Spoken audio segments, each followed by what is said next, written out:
Tukwaniriza mu mboozi yaffe y'olunaku olwaleero, nze Lubega Ibrahim Kasinga. Mu mboozi eno tugenda kulaba ebyabadde mu lusisinkano olw'ekyama olw'abakulembeze b'ekibiina ki NRM.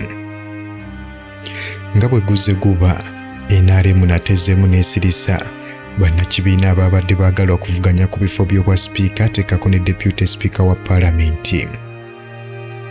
Olukiiko lw'ekibiina olwa waggulu lwasazeewo bo be baagala babeere mu bifo bino nga beebeera abaabibaddemu mu paalamenti ewedde. Bano be bannakibiina abaasala eddiiro okuva mu FDC ne bayingira NRM nga kwe kuli Anita Amongo teekako ne Thomas Tayebwa. Okusalawo kuno kwakoleddwa mu lusisinkano olw'ekyama olwatudde ku State House ku Lwokubiri. Awatali kuwa muntu yenna mukisa, abakulu bategeezezza nti tebageza ne balaba omubaka yenna owa NRM nga yeesimbye ku bantu bano. Era okusalawo kwa Central Executive Committee oba CEC kwabadde nti amannya ga bano Tayebwa ateekako n'Amongo gagenda kuweerezebwa mu Parliamentary Caucus y'ekibiina. Nga kino kitegeeza nti akabinja konna ak'ababaka ba NRM balina kukkaanya n'ekyo ekyasaliddwawo. Ky'olina okumanya, enkola eno ey'obutavuganya simpya mu NRM ezeekozesebwa ebbanga lyonna mu kulonda naddala abakulembeze ba paalamenti eno. Kyokka awasinga okujjukirwa yembiranye eyali mu mwaka gwa 2016 Rebecca alitwala Kadaga nga yakafugako ekisanja kimu, ate omumyuka we Jacob Oulanyah n'avaayo okumuvuganya ku kifo ky'obwa sipiika. Ebbugumu lyasituka wakati w'ababaka ba NRM era okukakkana nga musajja mukulu Museveni abakozesezza endagaano etaali mpandiike ne basikiriza Oulanyah alindeko agira aweereza ku bwa deputy speaker aleke Kadaga yeeyongeza ekisanja ekyokubiri. Zolaga ow'ebbanja tezirwa ate waayita mmeka nga 2021 atuuka. Era USEC ya NRM yakola ekyayo kye yali eyina okukola n'etuukiriza ekyokusemba Jacob Oulanyah yaba abeera sipiika wa paalamenti. Kyokka Kadaga kino yakiwakanya era ng'akyagala okweyongeza ekisanja ekirala. Jacob Oulanyah ne Kadaga buli omu yatandika okukunga ababaka basobole okumulonda. Paalamenti yatuula, ababaka ne balonda era okukkakkana nga Kadaga awanguddwa. Wabula ebyembi, Jacob Oulanyah ekifo yakimalako akaseera katono, entamu ye neevuunikibwa mwezi gwali gwa 4 mu 2022 ng'ekifo ky'obwa sipiika yakimalako emyezi 9 gyokka. Olwo yali omumyuka we Anita Amongo n'amusikira ku kifo ky'obwa sipiika. Thomas Tayebwa bw'atyo ye n'afuuka deputy speaker. Olwaleero nga paalamenti ye-12 eri mu kweteekateeka okutandika okukwajja emirimu gyayo, NRM era eri mu kukozesa akakodyo ke kamu ak'okubeera ng'eziyiza omuntu yenna ayinza okuvuganya Amongo teekako ne Tayebwa.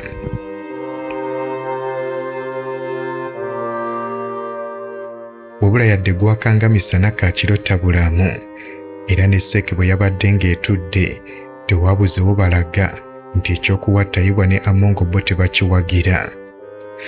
Bammemba 3 abapya ku CEC balaze obutali bumativu ku bantu bano. Haruna Kasolo, minisita era ng'ono MP omulondo owa Kyotera, yategeezezza nti sipiika Amongo y'omu ku babadde bamulwanyisa mu kalulu akawedde. Ate era kyekimu ne Calvin Ekyodu, vice chairperson wa NRM, naye yalaze nti tawagira Amongo kumwongera kisanja kirala kuba alina emivuyo mingi nnyo egy'ebyobufuzi gye yateeka mu Teso region.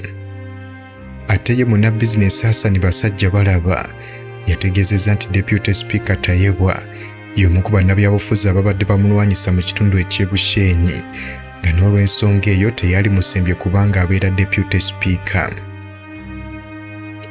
Nti wabula okwemulugunya kwa bano kwayiriddwako amazzi agannyogoga era musajja mukulu Museveni n'abawabula nti kadde kakutunulira kifaananyi kinene obwo busonga butono nnyo bagira babuzza ku mabbali. Weewaawo yasuubiza nti ensonga zino zijja kutunulwamu olunaku olulala.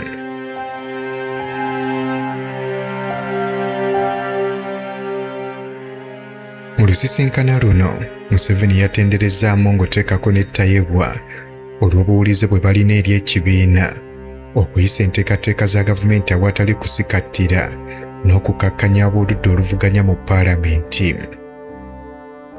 Ssekenge maliriza ogwayo okusemba gwe beetaaga okuba mu kifo ky'obwa sipiika ateekako ne deputy sipiika, kati ekiddako kwe kutuula ekyankwanzi. Ababaka bonna abalonda aba NRM nteekako n'abo aba independent abawulirira mu kibiina kino bagenda kuyitibwa ekyankwanzi. Bano okubayita bagenda kubanjulira ba candidates bano abagenda okubeera ku kifo ky'obwa sipiika ne deputy sipiika, era babakuutira obutasiiwuuka mpisa kubeerako muntu mulala yenna gwe balonda oba muntu yenna kuvaayo kubeesimbako. Era ng'okusalawo kwa Seeke kwe yakoze kwategeezezza nti tebakkiriza muntu yenna kubeera ng'anoonya kalulu ku kifo kino eky'obwa sipiika ne deputy sipiika, nga bano okubagaana bali mu kugezaako kwewala njawukana zaali zibaluseewo mu kibiina mu kaseera kakadde aganoolanya nga bavuganya ku kifo kye kimu eky'obwa sipiika.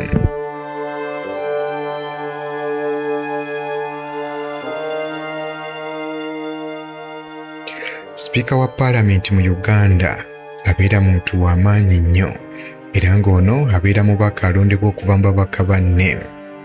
Sipiika yavunaanyizibwa ku ebyo ebibeera bigenda okuteesebwako mu paalamenti, yakubiriza entuula zonna teekako okukiikirira paalamenti wano mu Uganda n'ebweru wa Uganda.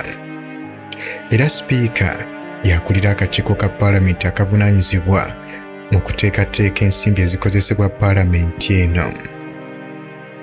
Ekibiina ekiri mu buyinza kiba kyetaaga omuntu ali mu ntebe eno ey'obwa sipiika ng'awulirira mu kibiina olwo ekibiina kisobole okukola enteekateeka zaakyo nga bwe kyagala. Nze Lubega Ibrahim Kasinga, akumaata kumira mpeera, kwebaza okutambula naffe.